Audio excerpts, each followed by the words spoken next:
Breaking the cycle to step forward. Authentic conversations from lived experience and a professional perspective in overcoming abuse with Chris Tuck and Beverley Ann.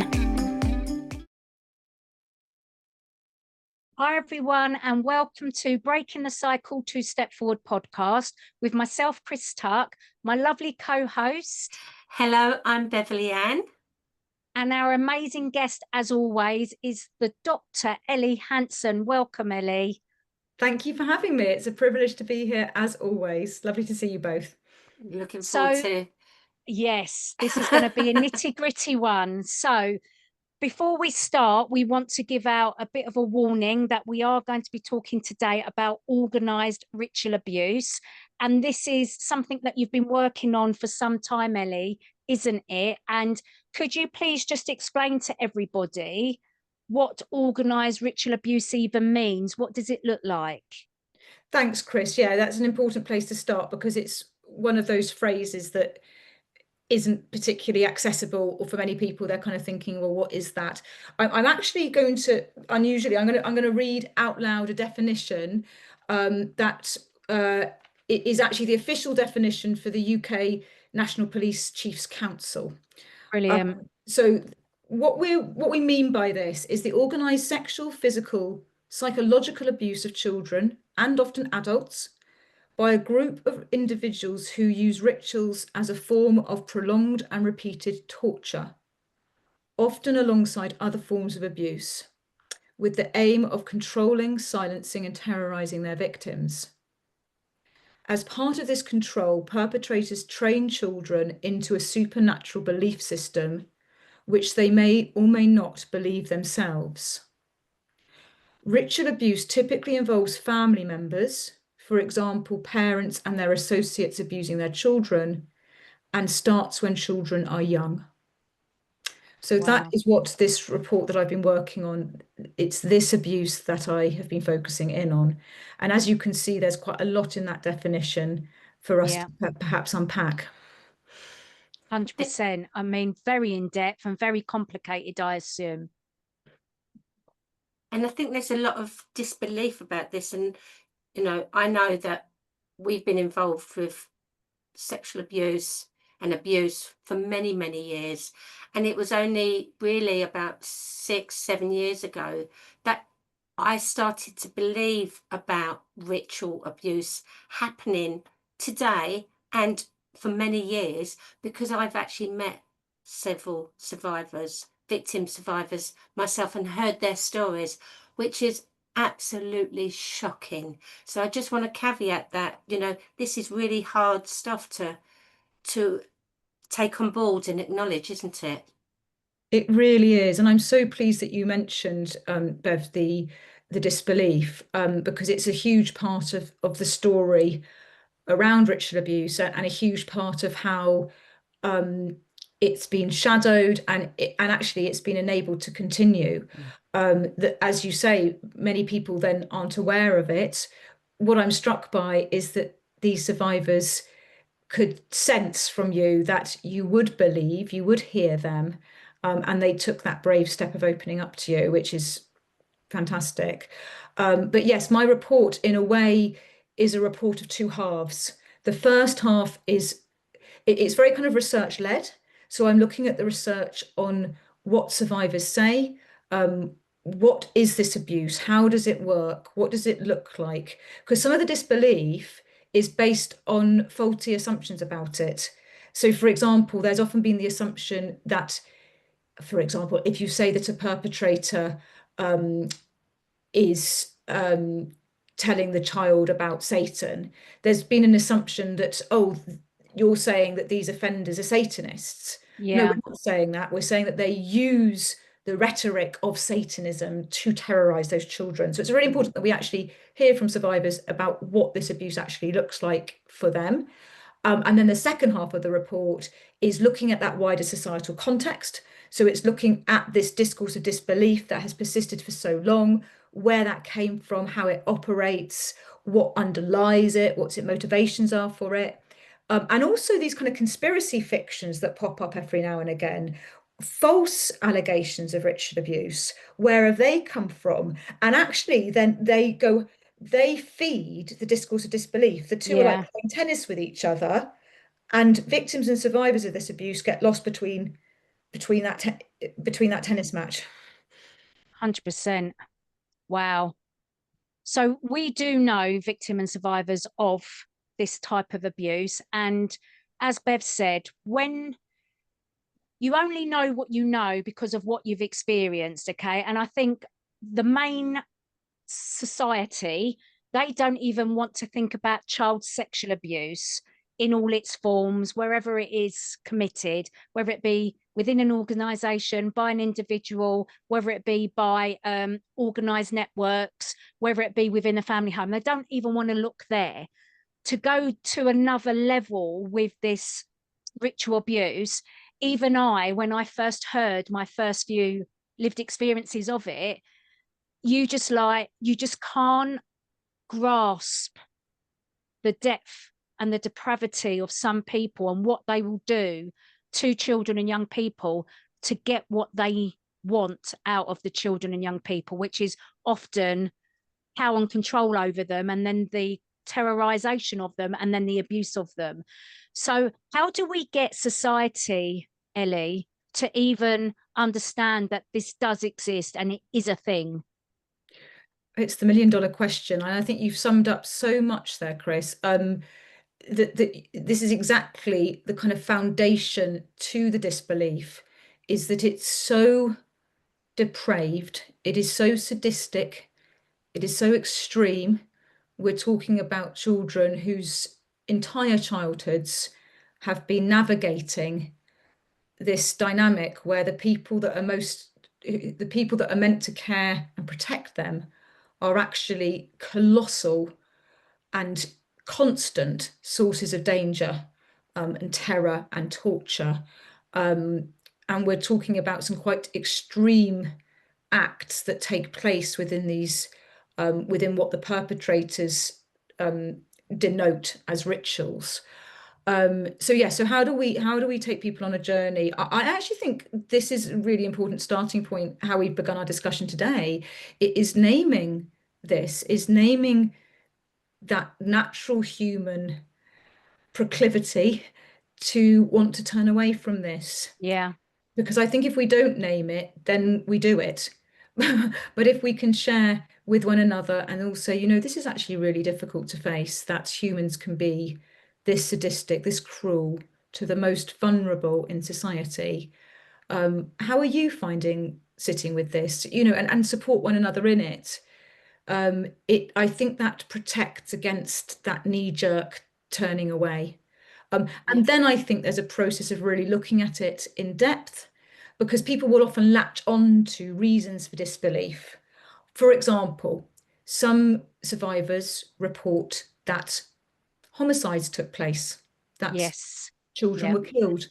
And so that can be a hook for the disbelief. Well, that can't possibly happen, because if it did, we'd know about it. Yeah. Okay, well, let's look at that. Let's go, and this is what my report does. Let's go through the plausibility and how perpetrators function, their modus operandi, so how they're choosing their victims, and also let's look at the wider societal systems, like how do they operate when somebody goes missing, for example. And then when you start to map it all out, you realize that actually these claims are not implausible. I mean, just to use one example, Rosemary and Fred West. Yeah. Look at how many people they killed before anybody asked any questions. And often the questions get asked in a kind of, they actually, the children of theirs that started disclosing, what if those children had been terrorized to a further degree? Then maybe they wouldn't have started disclosing, and all of those bodies wouldn't have been found. And a large number of those victims had never been reported missing, and no one had ever searched for them. So, and then you've got a whole nother track of research and investigation around domestic abuse hidden homicides. So there are these different abuses that do lead to homicide, much more than we like to acknowledge, unfortunately. So Rosemary and Fred West, it was the fact that their children were going into school and saying, we're going to be buried under the patio like Heather. And it's only because of the consistent storytelling of those children that anyone started to go, actually, is there something in this? Otherwise, it would have probably never have been found out.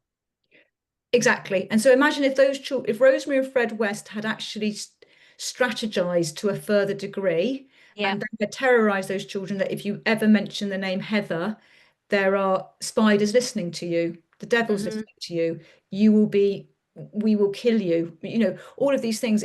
Imagine if those children had been silenced. We wouldn't know, would we? No. And not only that, I think the shocking thing as well, one of the survivors that I know in their story is the ritual abuse was happening within the community around them. So it was their own parents taking this child out of the family home. Not all of the siblings either. So the other siblings used to get jealous, thinking that this sibling was being spoiled. This sibling would be taken away, but prepared. So that meant they were away from the house for, 3-4 days, because they'd be prepared before the actual ritual was happening. And, please, if you're listening, please look after yourself, because this child will be passed around. So you've got a group dynamic, but of course that group were also, outside of that, were known as friends or safe people. So you've got a child growing up, and it's like, whoever do they trust?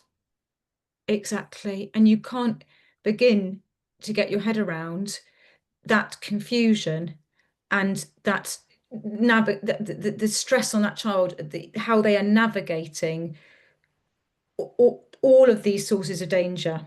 And for many victims growing up in this, they are needing to develop their dissociative skills very rapidly. And this abuse is often leading to dissociative identity disorder, which we might have discussed before, I think, or you have more widely on the podcast, where children will be developing different selves, different parts of themselves, to hold different parts of this trauma, to be able to cope with it, because no one person could cope with all of this. And that's why I don't like it called a disorder. And I'll be very frank there. And I know we have to do that because that's how it's recognised. But yeah, it's actually in many respects bringing order to disorder, isn't it? Absolutely. And it's a survival instinct, and the other thing that this person has shared as well is the amount of drugs used. Yes. So there's another caveat there, because some victim survivors don't have the true recollection of everything. It's through a thick haze. So they're unable, if they are able to verbalize it at any time, they're unable to give what, in terms of police evidence, they're unable to give that evidence that is needed to go to court, which gives another layer of falsehood. It's like, well, it hasn't gone to court, it can't be true. Not only that, if they can't remember everything, was it true? Did it happen to me? All of that must be going on as well. Exactly. It can feel so confused and fragmented. What maybe I do remember might be held by different parts. So there's the need to kind of maybe knit that together, or see it from the different parts' perspective or experience.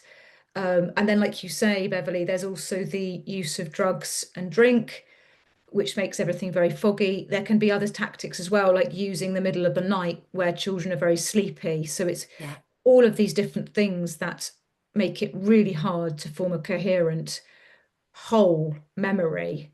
And that's just one of the barriers to disclosing it. What is actually fascinating, because part of the discourse of disbelief is that, well, there's actually no convictions for this. A lot of the discourse of disbelief is led by deceptions and untruths, because it's not actually true. I've gone back and looked at all of the media, and my report covers a number of convictions for ritualistic abuse in the UK. So we've got 14 convictions where ritual abuse was widely acknowledged in either the criminal or family court. And then there's some other cases which are quite similar in nature. In 9 of those 14, there was more than one perpetrator. What's really interesting is that these cases were not widely reported. And I find that fascinating because we're talking about extreme abuse. Other extreme situations get a lot of airtime. And yet what I was finding with these cases is that it might be just one paper that reports on it, or sometimes it seemed none until it came to an appeal or something like that, which just raises a lot of questions, doesn't it? 100%. It's almost like if we keep that in a dark corner, we don't need to speak about this. We don't need to even explore it. Just let's leave it over there. And that's doing a complete disservice to all the victims and survivors of this type of offending, and literally destroying their lives. Because how the hell do you even recover from something like this? I just can't even contemplate it, to be honest.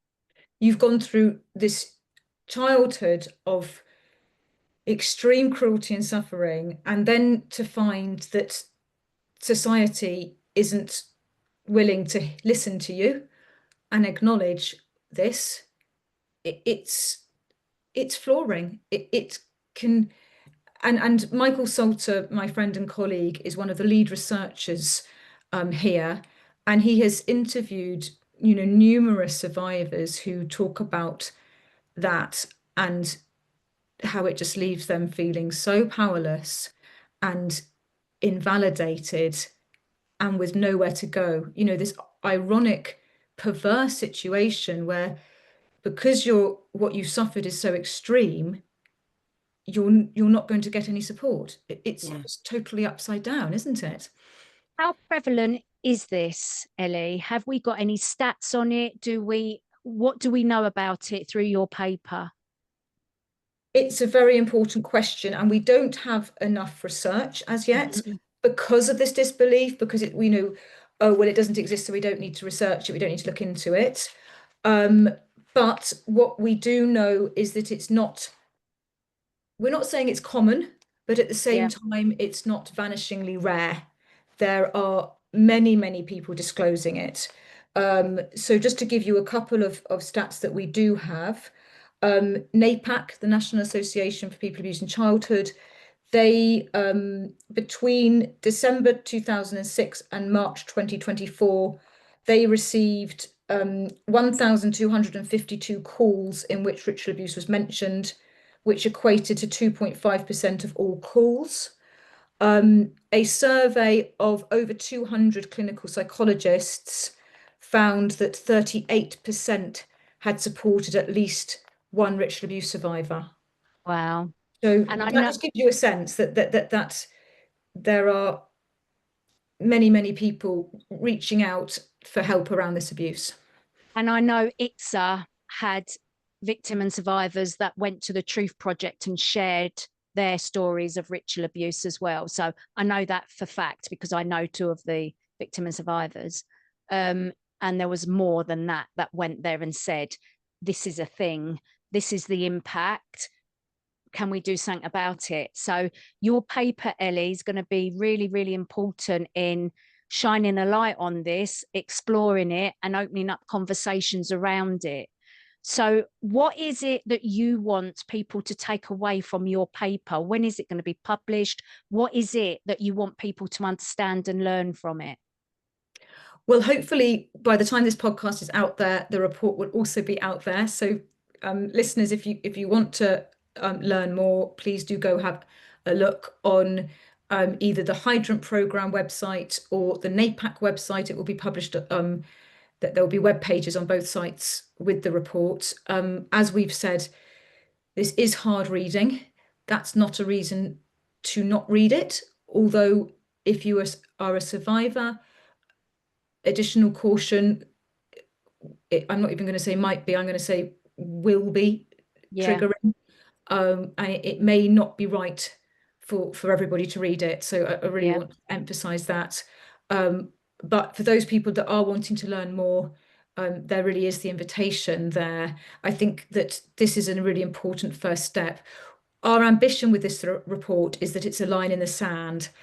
The disbelief really got going in the 80s and 90s. There were lots of different things that played into that, including this discourse around false memory, and this discourse around witch hunts, you know, and the whole thing just being written off as unbelievable. And I go into this a lot in the report. So we're really wanting it to be a line in the sand. Enough is enough. We know that for many survivors, they will not disclose ritual abuse because they are expecting disbelief. And then obviously all of the ripple effects of that lack of disclosure. And they still feel that those narratives of the 80s and 90s around witch hunts and false memories and all of this, they still feel the long shadow of that. Yeah. In effect, those stories won. It was like a kind of final say, this doesn't happen. And so if you then say it did happen to you, well, you've got a false memory, or you've had a suggestive therapist, or whatever it might be, you're mad. So we're saying, okay, actually, I'm sorry, but there is a lot of evidence for this abuse. This discourse of disbelief is not valid. Of course, there are going to be allegations that are not founded, like there is with everything. Everything. But there is no reason to treat reports of ritual abuse with a special skepticism. That is what's been the problem so far. I see no grounds for that much higher threshold of belief. Treat them as we would anything else. Yeah. And that means that you start from a position of taking what the person's saying seriously and deeply listening and meeting them there. I just want to go back on something that you said, Ellie, and I think it's very true that your report, yes, is going to be very challenging to read, but I can't help but think that as adults, we have a choice how we look after ourselves. And I'm not saying it's not going to be challenging, but one thing I will do is flip it around and say, if as an adult, this is very challenging to read this report, just think how challenging it is for a child to be abused through ritual abuse.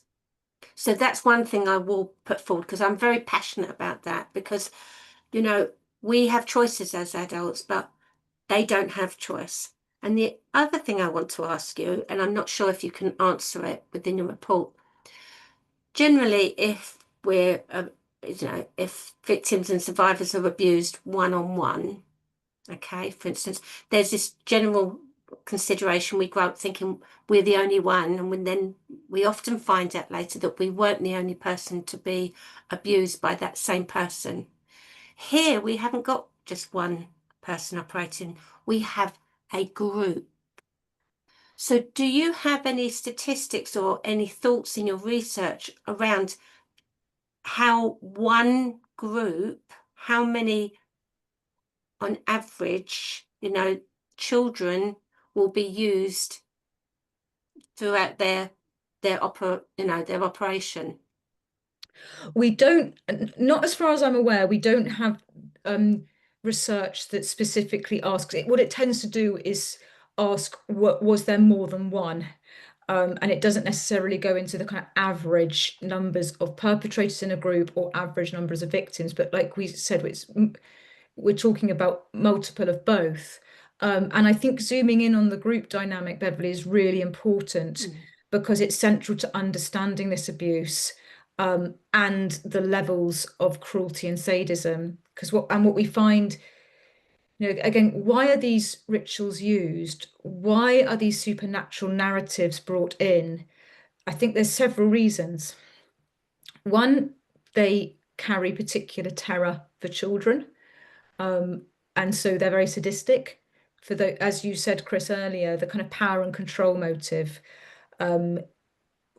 you are terrorizing children to a extreme degree, and that is feeding somebody's sense of power and control over those children. It's also silencing those children to an extreme degree. And then there's another layer to this where the ritual is like granting them all permission to behave in this cruel, evil fashion. Well, we're doing it because the ritual says that's what the ritual needs us to do, you know. And what happens is these very abhorrent kind of hierarchies where they, as a group, there's a status around how evil you can be. So they're kind of competing for that. It's a sick status game. So you've got this kind of group psychology that really kicks in, that leads these offenders into darker and darker places. Can I also ask a question? Because again, it's very easy for us to pigeonhole on our beliefs and cultures, and very much, you know, it's very human to think, oh no, you know, we wouldn't do that. Here in the UK, for instance, you know, or they wouldn't do that within my faith. So I just want to clarify if I'm right or not. This is not about any one culture. You know, I know that the victim survivor that Chris, we know, if you were to ask her, she was brought up in a very middle class, white, British or English family, well-to-do, and it was hidden exceptionally well. Exactly. What we're finding from talking to survivors is that this is happening across a diversity of families. On the one hand, you've got survivors who describe this maybe quite affluent childhood, and a picture perfect family where there was no difficulties visible to the outside eye.